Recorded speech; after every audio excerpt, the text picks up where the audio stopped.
জয় বাংলা, জয় বঙ্গবন্ধু। আমাকে একটা কোশ্চেন করা হয়েছে যে কেন আমাকে নিয়ে যাওয়া হচ্ছে। কোশ্চেনটা আমাকে সাংবাদিক ভাই করলো, আমি ঠিক জানি না কেন আমাকে নিয়ে যাওয়া হচ্ছে।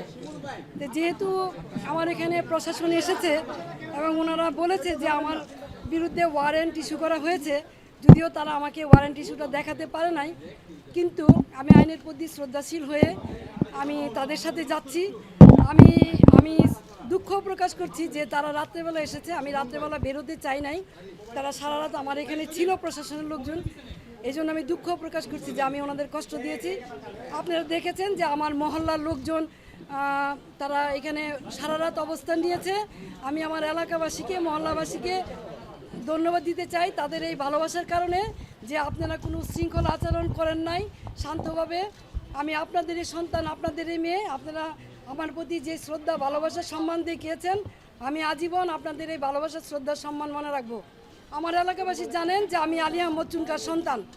আমার বাবা সাম্যের রাজনীতি করেছে, দলমতের ঊর্ধ্বে উঠে রাজনীতি করেছে। আমি আলী আহমদ চুনকার সন্তান।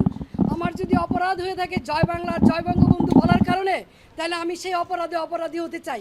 এই জন্য যদি আমার বিচার হয় তাহলে বিচার হবে। কিন্তু নারায়ণগঞ্জ শহরে 21 বছর আপনাদেরকে আমি সেবা দিয়েছি।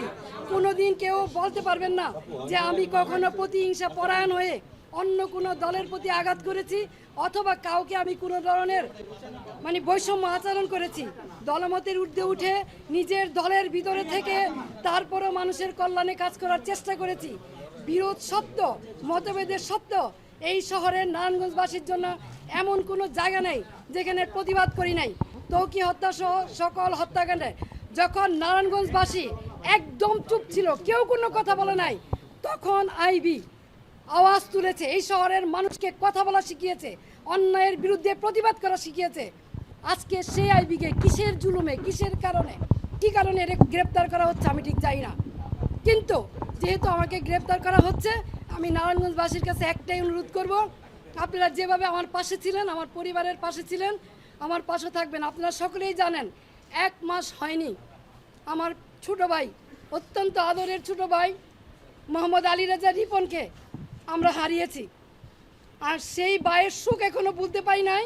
3টা ছোট ছোট বাচ্চা, নাবালক বাচ্চা, তার মাঝখান দিয়ে আমাকে এইভাবে অ্যারেস্ট করা হলো, যেখানে আমার বড় ভাই নাই, বোন নাই, আমি সবার বড়।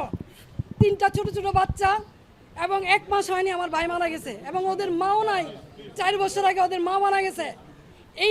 এই অবস্থায় কি কারণে? আমি কি কোনো জুলুমবাজ? আমি কি হত্যা করেছি? আমি কি চাঁদাবাজি করেছি? আমি কি নারায়ণগঞ্জ শহরে এমন কোনো রেকর্ড আমার আছে যে আমি কোনোদিন কোনো বিরোধী দলকে আঘাত করেছি? তাহলে কিসের জন্য, কি কারণে, কোন ষড়যন্ত্রের কারণে, কার স্বার্থে আমাকে অ্যারেস্ট করা হলো? আমিও প্রশাসনের কাছে জানতে চাই। বর্তমান যারা সরকার আছেন, সাম্যের কথা বলেছেন, বৈষম্যের বিরুদ্ধে আপনারা আন্দোলন করেছেন, সরকার হটিয়ে নতুন সরকার এসেছেন, তাহলে কি এই বৈষম্য? তাহলে অনেস্ট রাজনীতির, সততার কিসয় মূল্যায়ন?